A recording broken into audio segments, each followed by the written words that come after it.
आज है 6 मई 2025 दिन मंगलवार। Welcome back to clean news MP. चलिए देखते हैं मध्य प्रदेश की 25 फटाफट बड़ी खबरों को। इससे पहले आप न्यूज को कहां से देख रहे हैं हमें कमेंट में बताना बिल्कुल ना भूलें। साथ ही हमारे फेसबुक पेज को भी फॉलो करें। फेसबुक पेज का लिंक डिस्क्रिप्शन में दिया गया है। एमपी बोर्ड छात्रों का इंतजार खत्म, आज जारी होगा 10वीं 12वीं परीक्षा का रिजल्ट। मध्य प्रदेश के बोर्ड छात्रों का इंतजार खत्म हो गया है। एमपी बोर्ड 10वीं 12वीं की परीक्षा का रिजल्ट आज शाम मुख्यमंत्री निवास से परिणाम घोषित किया जाएगा। छात्र अपना परिणाम एमपी बोर्ड की ऑफिशियल वेबसाइट पर चेक कर सकते हैं। इसके अलावा डिजिलॉकर पर भी रिजल्ट देखा जा सकता है और एसएमएस के द्वारा MPBSE 10 रोल नंबर या MPBSE 12 रोल नंबर टाइप कर 56263 पर भेजना होगा, जिसके कुछ देर बाद परिणाम स्क्रीन पर आ जाएगा। गेहूं प्रोडक्शन में एमपी ने ट्रंप के अमेरिका को पछाड़ा। दरअसल अभी कुछ दिन पहले ही मध्य प्रदेश के मंदसौर जिले के सीतामऊ में कृषि उद्योग समागम 2025 का आयोजन हुआ था, जिसमें प्रदेश के मुख्यमंत्री डॉक्टर मोहन यादव ने तथ्य बताया और कहा कि मध्य प्रदेश में इस बार गेहूं का रिकॉर्ड उत्पादन हुआ और हमारे प्रदेश के किसान अमेरिका से भी आगे निकल गए। मुख्यमंत्री मोहन यादव के मुताबिक प्रति बीघा गेहूं के उत्पादन में मध्य प्रदेश ने अमेरिका को पीछे छोड़ दिया है।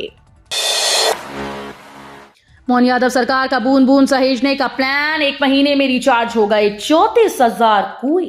बरसात की आमद से पहले बूंद बूंद को सहेजने में जुटी मध्य प्रदेश सरकार ने 1 महीने के भीतर 31,800 से अधिक खेत तालाब और 8,200 से अधिक वाटर यूनिट्स का संरक्षण कर लिया।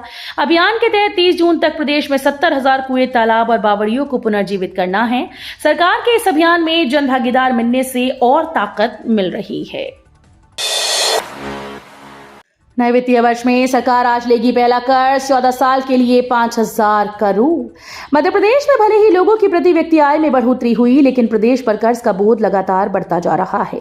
राज्य सरकार को विकास योजनाओं को गति देने के लिए कर्ज लेना पड़ रहा है। मध्य प्रदेश सरकार नए वित्तीय वर्ष में पहली बार आज कर्ज लेने जा रही है। ये कर्ज 5,000 करोड़ का होगा। इस कर्ज को सरकार 2 किश्तों में 2,500 करोड़ के रूप में लेगी। मध्य प्रदेश कर्मचारियों के लिए जून होगा लकी मंथ, 10% तक बढ़कर आएगी सैलरी। मध्य प्रदेश सरकार के नवनियुक्त कर्मचारियों के लिए खुशी की खबर है। नए कर्मचारियों को अगले माह से सैलरी बढ़कर मिलेगी। जून माह से नए कर्मचारियों की सैलरी में मूल वेतन में 5 से लेकर 10% की बढ़ोतरी होने जा रही है। सरकार के इस फैसले से नए कर्मचारियों को बड़ी राहत मिलेगी, क्योंकि परिवीक्षा अवधि के दौरान कर्मचारियों को पूरी सैलरी नहीं मिलती है। नए कर्मचारियों को राहत देने के लिए वित्त विभाग ने आदेश जारी कर दिए। एमपी में मिला लोहे का था भंडार, पनिहार की पहाड़ियों से जल्द शुरू होगा खनन। खनिजों के मामले में पहले से समृद्ध मध्य प्रदेश में अब लोहे के नए भंडार मिले हैं। प्रदेश के ग्वालियर में खूब लौह अयस्क मौजूद है। पनिहार क्षेत्र की पहाड़ियों में लौह अयस्क की 45 से 65% मात्रा पाई गई। इसकी लीज की प्रक्रिया चल रही है। वन विभाग की एनओसी मिलने के बाद खनन की प्रक्रिया चालू हो जाएगी। लौह अयस्क के खनन से ग्वालियर में रोजगार के नए अवसर खुलेंगी। लाडली बहनों के खातों में 10 मई को नहीं गिरेंगे पैसे, मोहन सरकार का नया अपडेट। बता दें कि अप्रैल महीने में 16 अप्रैल को लाडली बहना की राशि जारी कर दी गई। ऐसा पहली बार था, जबकि योजना शुरू होने के बाद बीते 23 महीनों में 10 तारीख के बाद इस राशि का भुगतान किया गया। ऐसे में महिलाओं को डर था कि ये योजना बंद तो नहीं हो रही। मीडिया ने भी सरकार से लाडली बहना की राशि हस्तांतरण में देरी का कारण पूछा था। इस पर मंत्री कैलाश विजयवर्गीय ने बताया था कि ये योजना बंद नहीं होगी। पीथमपुर में 360 टन यूका का कचरा 55 दिन में होगा भस्म। सोमवार रात 8 बजे से कचरा जलाने का अंतिम चरण शुरू। 41 साल पहले भोपाल में गैस त्रासदी का जिम्मेदार यूनियन कार्बाइड का नामो निशान खत्म करने का अंतिम चरण सोमवार से शुरू हुआ। भोपाल से लाए गए 360 टन कचरे को पीथमपुर में एनवायरो एनर्जी कंपनी के भस्मक संयंत्र में सोमवार रात 8 बजे से जलाने की प्रक्रिया शुरू हुई। संयंत्र में 270 किलो प्रति घंटे की दर से कचरे को 850 से 1100 डिग्री सेल्सियस तापमान पर जलाया जाएगा। प्रदेश में दुग्ध उत्पादन को 9% से बढ़ाकर 20% करना हमारा संकल्प, सीएम मोहन यादव बोली। राष्ट्रीय डेयरी विकास बोर्ड और मध्य प्रदेश राज्य सहकारी दुग्ध संघ के मध्य संपादित अनुबंध के बाद की गई कार्यवाही की समत्व भवन में मुख्यमंत्री ने समीक्षा की। मुख्यमंत्री डॉक्टर मोहन यादव ने कहा कि प्रदेश में दुग्ध उत्पादन को 9% से बढ़ाकर 20% करना हमारा संकल्प है। इसके लिए राष्ट्रीय डेयरी विकास बोर्ड की डेयरी क्षेत्र में विशेषज्ञता का लाभ संपूर्ण प्रदेश को समान रूप से मिले, ये सुनिश्चित करना आवश्यक है। नीति आयोग की स्मार्ट क्लास योजना फेल, 2.6 करोड़ खर्च, फिर भी बच्चे डिजिटल शिक्षा से वंचित। सरकारी स्कूल में बच्चों को डिजिटल शिक्षा देने के लिए नीति आयोग से मिले 2.6 करोड़ रुपए के बजट का इस्तेमाल तो हुआ, लेकिन उसका असर जमीन पर दिखाई नहीं दे रहा।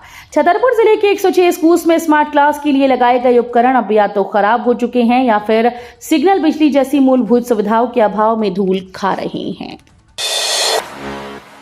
खजुराहो, टीकमगढ़ समेत एमपी के 19 रेलवे स्टेशन की बदलेगी सूरत। उत्तर मध्य रेलवे के अंतर्गत आने वाले खजुराहो और टीकमगढ़ रेलवे स्टेशन जल्द ही हरित ऊर्जा से लैस होकर पूरी तरह ऊर्जा आत्मनिर्भर बन जाएंगे।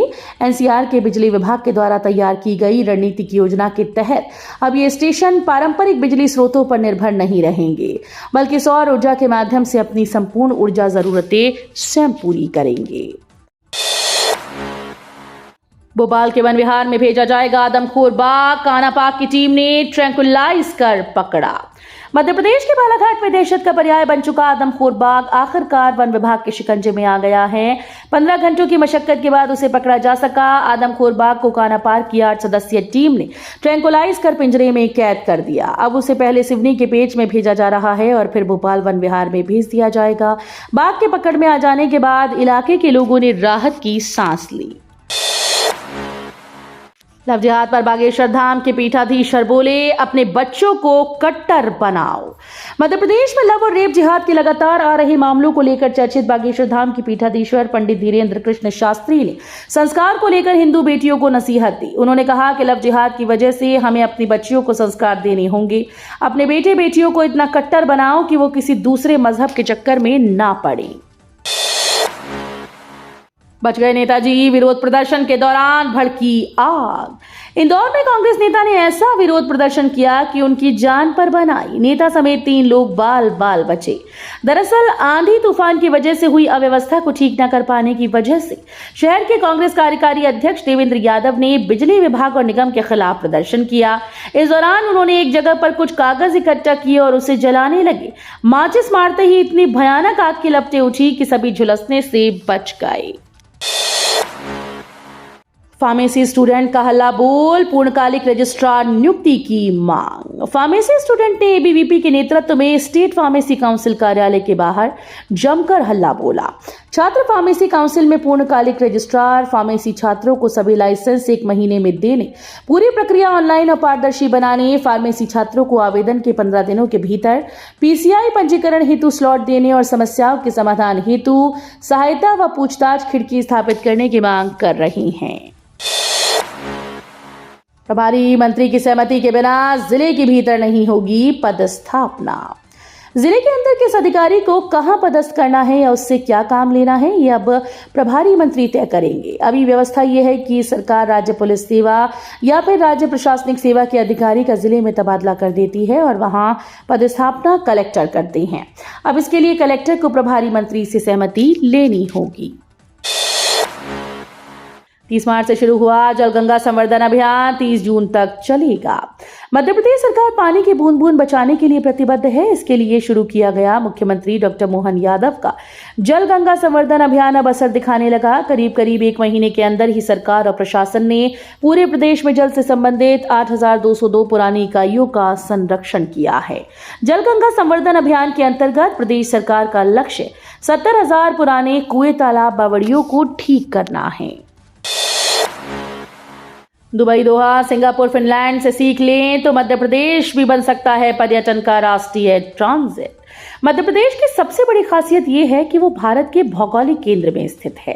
पूर्व से पश्चिम या उत्तर से दक्षिण जाने वाले यात्रियों का रास्ता प्राय मध्य प्रदेश से होकर गुजरता है। रेल, सड़क और हवाई यातायात के लगभग सभी प्रमुख रूट मध्य प्रदेश को छूते हैं। इसके बावजूद अब तक हम इन्हें केवल गुजरने वाले यात्रियों की तरह देखते रहे। अब समय आ गया है कि हम इस प्रवाह को बदलकर रुकने वाले यात्रियों में बदल दें। डीएमई की नियुक्ति को लेकर प्रदेश भर में हो रहा विरोध, चिकित्सकों ने काली पट्टी बांध किया विरोध प्रदर्शन। डॉक्टर अरुणा कुमार को डायरेक्टर मेडिकल एजुकेशन के पद पर नियुक्त किए जाने के बाद चिकित्सकों ने विरोध शुरू कर दिया है। ये विरोध अब प्रदेश भर में पहुंच गया है। प्रदेश के सभी सरकारी मेडिकल कॉलेज में सोमवार को जूनियर डॉक्टर और मेडिकल शिक्षकों ने विरोध प्रदर्शन किया। मेडिकल टीचर्स एसोसिएशन और जूनियर डॉक्टर एसोसिएशन ने इस फैसले को दबाव का नतीजा बताया। एमपी कांग्रेस में बड़ा बदलाव, 9 प्रवक्ताओं को हटाया, 53 कार्यकर्ताओं को दिया अहम दायित्व। एमपी कांग्रेस में बड़ा बदलाव किया गया। कांग्रेस के मीडिया विभाग में ये परिवर्तन किया गया है। प्रदेश के 53 कार्यकर्ताओं को अहम दायित्व देते हुए पार्टी ने उन्हें प्रवक्ता बनाया, जबकि 9 कार्यकर्ताओं को इस जिम्मेदारी से मुक्त भी कर दिया है। प्राथमिक के बाद अब माध्यमिक स्कूल्स में भी 21 मई से चलेंगे समर कैंप, शिक्षकों में भारी नाराजगी।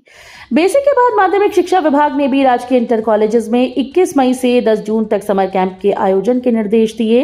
इस दौरान विभिन्न गतिविधियों के माध्यम से छात्रों के बहुमुखी विकास करने को कहा गया। एक तरफ इसकी तैयारी शुरू हो रही है तो दूसरी तरफ विभाग के इस आदेश पर शिक्षकों में काफी नाराजगी है। जबलपुर में जल्द आएगा दूसरा T-72 टैंक, टीम चेन्नई रवाना, होगा ये काम। बीकल फैक्ट्री जबलपुर में T-72 टैंक की ओवरहॉलिंग का काम तेज हो गया। चेन्नई की आवड़ी फैक्ट्री से लाए गए टैंक को डिसमेंटल किया जा रहा है। अब उसके इंजन और गियर बॉक्स को खोलने के लिए प्लांट 2 और 3 से स्टाफ लाया जाएगा। इधर फैक्ट्री से एक टीम को दूसरा टैंक लेने के लिए चेन्नई भेजा गया है। एक अन्य टीम इंजन और गियर बॉक्स का प्रशिक्षण लेने जाएगी। शासकीय सेवक की मृत्यु पर परिजन की मिलने वाली अनुग्रह राशि में 6 गुना वृद्धि। मध्य प्रदेश वित्त आयोग ने आदेश जारी करते हुए बताया कि वर्तमान में प्रभावित नियम के तहत 24 दिसंबर 2013 में शासकीय सेवा में रहते हुए किसी शासकीय सेवक की मृत्यु होने पर उसके परिवार को वेतनमान में बैंड वेतन और ग्रेड वेतन के योग के 6 माह के बराबर अधिकतम 50,000 रुपए की सीमा तक अनुग्रह राशि दिए जाने का प्रावधान है।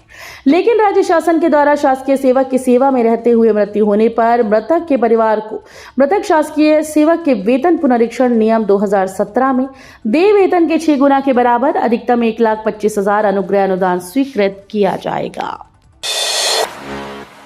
एमपी में लव जिहाद मामलों की जांच के लिए स्टेट एसआईटी गठित, पीएचक्यू सख्त। एमपी की राजधानी भोपाल और मिनी मुंबई इंदौर में कॉलेज स्टूडेंट से दुष्कर्म और धर्मांतरण के लव जिहाद मामलों को लेकर पुलिस मुख्यालय ने सख्ती दिखाते हुए राज्य स्तरीय विशेष जांच टीम गठित कर डाली। एसआईटी की कमान भोपाल देहात के आईजी अभय सिंह को सौंप दी गई। बता दें कि उनके सहयोगी के रूप में भोपाल पुलिस कमिश्नरेट के अतिरिक्त पुलिस आयुक्त पंकज श्रीवास्तव और पुलिस मुख्यालय के 3 वरिष्ठ अधिकारी रहेंगे।